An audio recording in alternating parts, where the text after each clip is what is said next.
applause for Blake being here. Appreciate having you here. You grew up a South Sydney supporter. You've now been at the helm, CEO of South for about 10 years now. Tell us a bit about how that come about and some of the roles you played before that.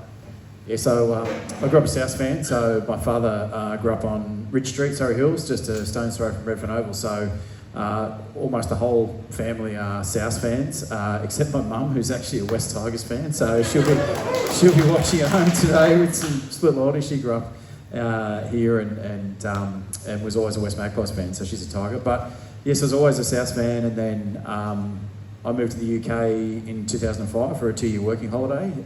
Was working as a lawyer in town and thought I'd go and play some footy in the UK and live there and experience it. As most people do, met my wife 6 months in, and 2 years became 11 years. Got a job in that period in the legal team at Super League, then got moved into operational commercial roles, and then was the general manager of Super League. And South won the premiership and played the World Club Challenge and got to know Nick and Russell and Richo when they came over, and then when the job opportunity came up in 2016, they approached me and said, would you come back and take it? And there wouldn't have been too many jobs to come back to. I love my time in the UK, but being the CEO of the club that I loved as a kid and the whole family support was too good an opportunity to resist. Oh, that's great. You've been here now for, well, it's 9 years now, so we've all got our personal highlights. A lot of us was 2014 Grand Final. In your role of CEO, tell us some of your highlights. There's been plenty. I think obviously the 2021 season and making that Grand Final. I know we just couldn't quite get the job done on the night, but all of the challenges that we had through that season with the competition moving to Queensland, and funny enough, when I was talking to Wayne this time last year about him coming back, I said, it'd be great to come back and not have the existential threat of the comp being shut down every week to work together, and we could actually have some fun. And so that was really a highlight, because what we tried to do when we got to Queensland was make it as comfortable for the players and their families as possible, and the players and their families responded to that, and they had such a great run that year, and we just couldn't get it done at the Grand Final. There's always lots of highlights. I love seeing the young guys come through. Even a player like Cam or Campbell. When I started, they were in our junior rep program. Now here they are playing for their country, playing for the state, married with kids, buying houses, starting businesses, and that's one of the real highlights I think you get working in sport, that you see young boys and girls, men and women come into a club on and off the field and use rugby league as a vehicle to create a life for themselves. And it doesn't quite match grand finals or premierships, but it's something you get to experience every year. Well, you mentioned a few of the young guys coming through. We've got a whole heap coming through now. Who are some of the standouts that we can expect to see in the next few years? Yeah, obviously you've got Jai and Jamie and Tyrone and those guys that have already started their NRL career, but if you look at our under-19s and 17s this year, there's some outstanding players in those squads. I think Matt Humphries has tasted a little bit of NRL in the trials. Taj Alvarez is a real superstar, and then I think we've got 3 or 4 forwards from that SG Ball team, Maddox Fui, Johannes Logan, Elijah Kung, all capable of playing NRL in the next couple of years. So I think you'll start to see that Ball team, who did such a good job this year, really make an impact on the NRL over the next couple of years. You mentioned before about women in the game and that, and we've got Kezi here today and playing for the Tigers and that. Where do you see us getting a team over the next couple of years? Yeah, I think the NRL have said that we'll be in the next intake of the competition when it expands. We're happy to be patient. We've always said that our view on the girls and women's game is that it's a really long-term play. We're happy to keep investing in our Lisa Fiola, Tasha Gale and Harvey Norman team. Last week's Women in League round, those of you that saw what South were doing, we've got a Play Her Way program for young girls in our area, trying to break down the barriers for them to participate in the game. So education not only on the game, but physical health, diet, and just giving them, for many of those girls, an opportunity to be registered either in a tag or contact competition. So for us, we think that the girls and women's game is only going to get stronger and stronger, and that will continue over the next 5, 10, 15, 20 years, and South will be a big part of that when it happens. Before you spoke briefly about Wayne, we've heard quite often about the players, their thoughts and how they see Wayne. As a CEO of the club, give us a little intake into Wayne himself. Yeah, Wayne's success is built on, I think, a calm and consistent approach to everything. When we lose 4 straight or we win 4 straight, it doesn't matter. Wayne's going to be the same person. He's going to have the same values. He's going to apply the same principles to the players and the team and what he expects from them. He's a delight to deal with in terms of the CEO because you know the rules, you know what he will do, what he won't do. He'll do anything for corporates and members.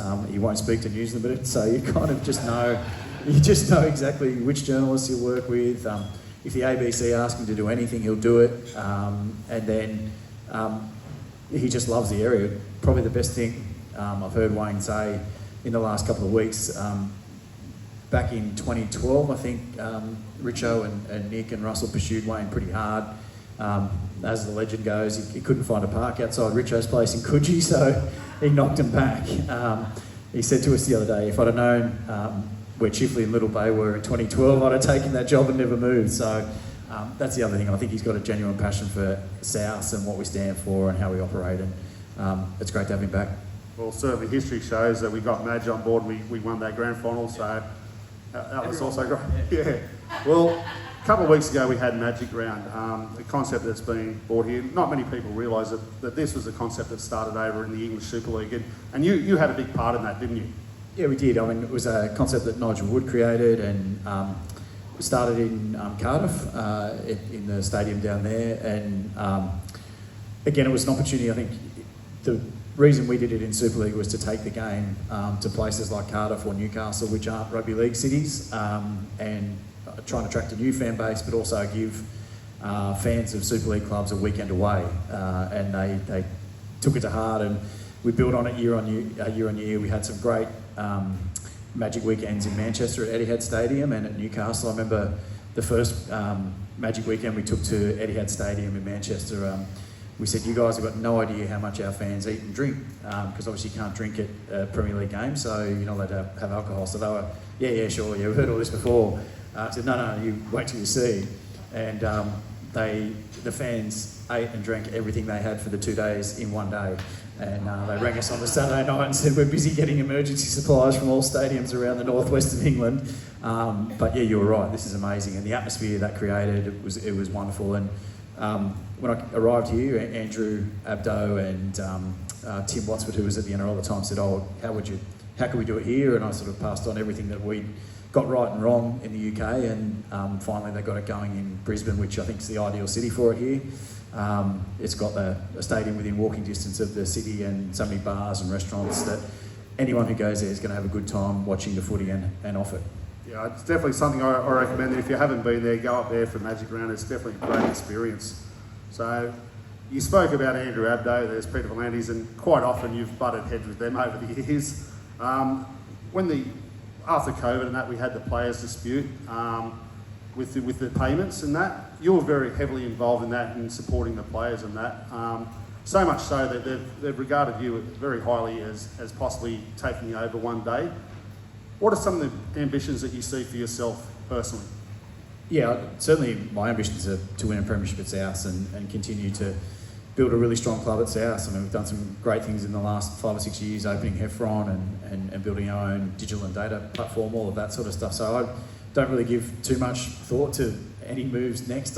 Wayne and I said when Wayne came back, I'd be here for as long as he was here and he'd be for as long as I was. So we're a package deal. And yeah, look, I've fallen out with Peter and Andrew a bit, but then also they've used me sometimes as well to come in and try and help. So I think my experience is there's nothing wrong with a robust relationship with the governing body, and the player and funding dispute in my books was just so unnecessary. It went for too long.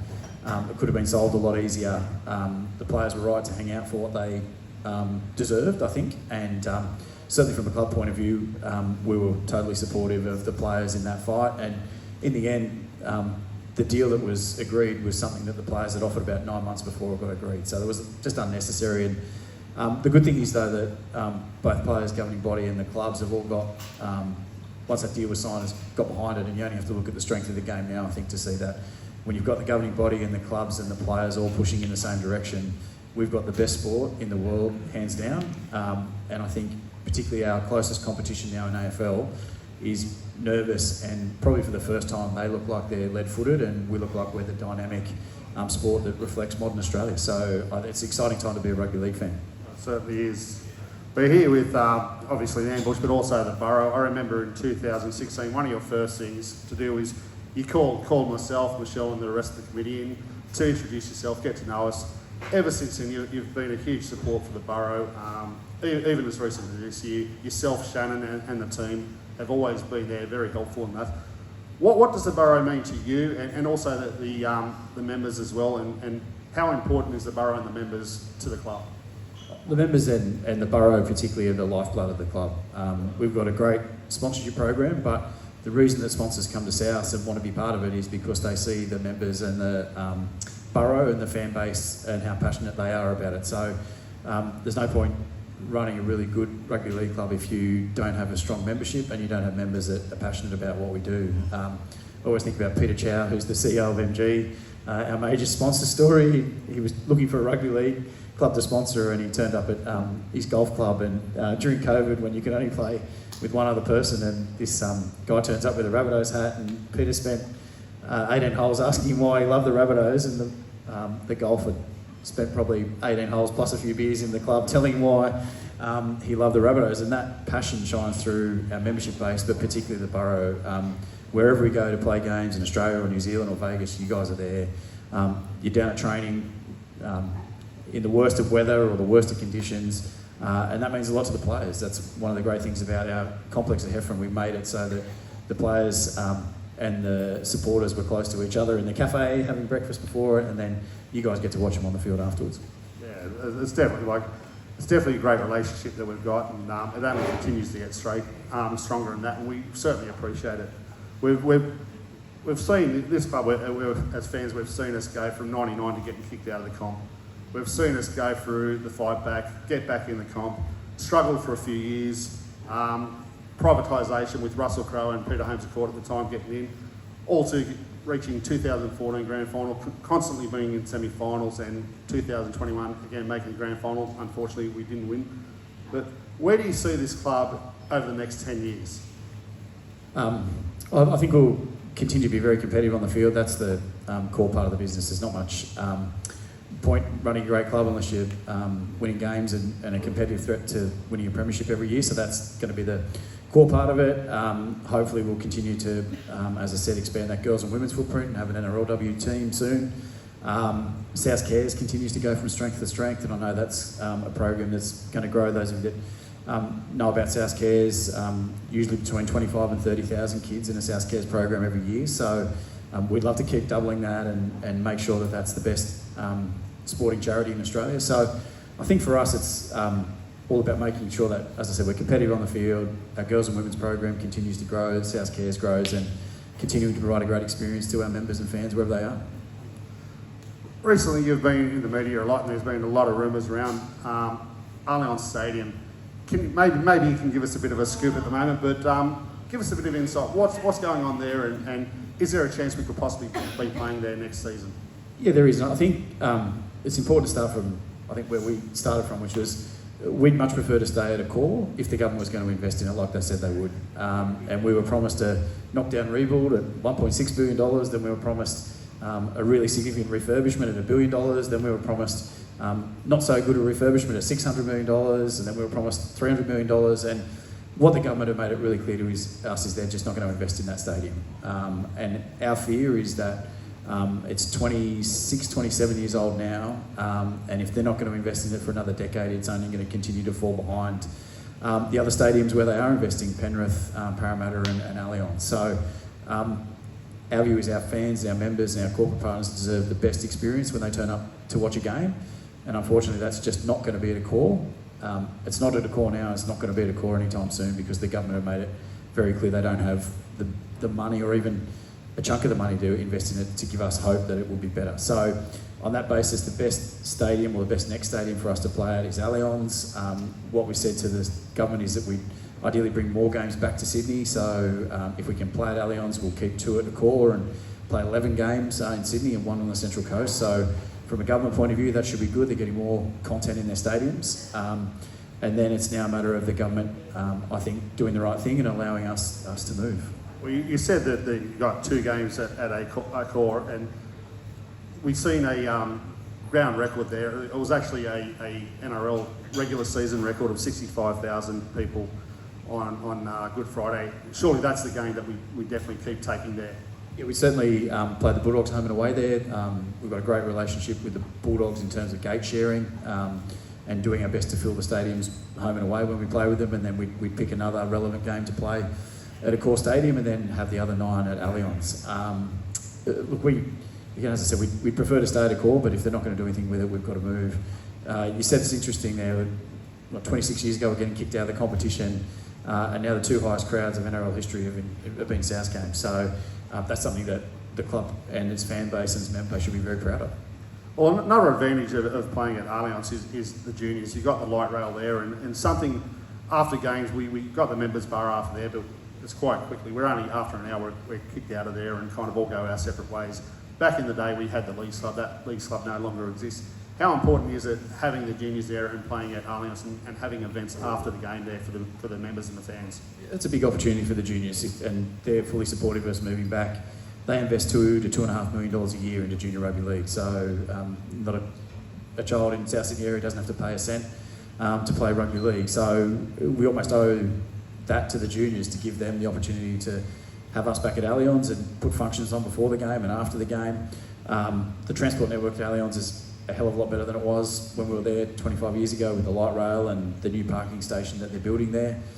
So I think, unfortunately, it is the best experience for our fans and members in Sydney at the moment, and we'll just continue to push to make sure that when we go there we get fair treatment. Well, just before you go, we just want to put a message out there for everyone here, for all the fans. Is there anything you'd like to say to them before you go? First and foremost, thank you for your continued support. I know the back end of the 23 season and 24 were really tough years for our fans and members, but getting Wayne back, and I think you can start to see the character and courage that the team is showing on the field on a weekly basis, and that's going to get us back up the table pretty quickly, and there's a lot to get excited about. Yeah, that's great. One other thing, we've got the West Tigers fans here, and their CEO, you know only too well. What's something you can tell them about Richo that they can expect? Because he's certainly starting to turn things around. He's not shy of rattling a few eggs, but something that you can talk from your experience with Richo. Well, you're right about knowing Richo well. I saw him this morning actually, so I was having my coffee in Little Bay and Richo walked past. So we live in the same street, so I see a fair bit of Richo. The one thing that West Tigers can guarantee is that Richo will be very passionate, very driven, and he has experience and wisdom about building a great football program. And the Tigers don't lack for fans and members. I know how passionate their fan and member base is and how many of their fans and members there are out there. And I think you've already seen some of the improvements that have come on the field and off the field with Richo being there in the last 18 months. And no one will work harder to make sure that you have a winning team to follow. And he knows exactly what needs to be done to get that winning team on the field. And I think you'll be in for a lot of good fun and a lot of good times and a lot of good wins with Richo as your CEO. There you go. I think the only time you'll get an applause from the Tigers fans. Well, it's great having you here, and we do appreciate you giving up your time today before the game and that, and we thank you. So, guys, give it a round of applause for Blake. Thanks, guys.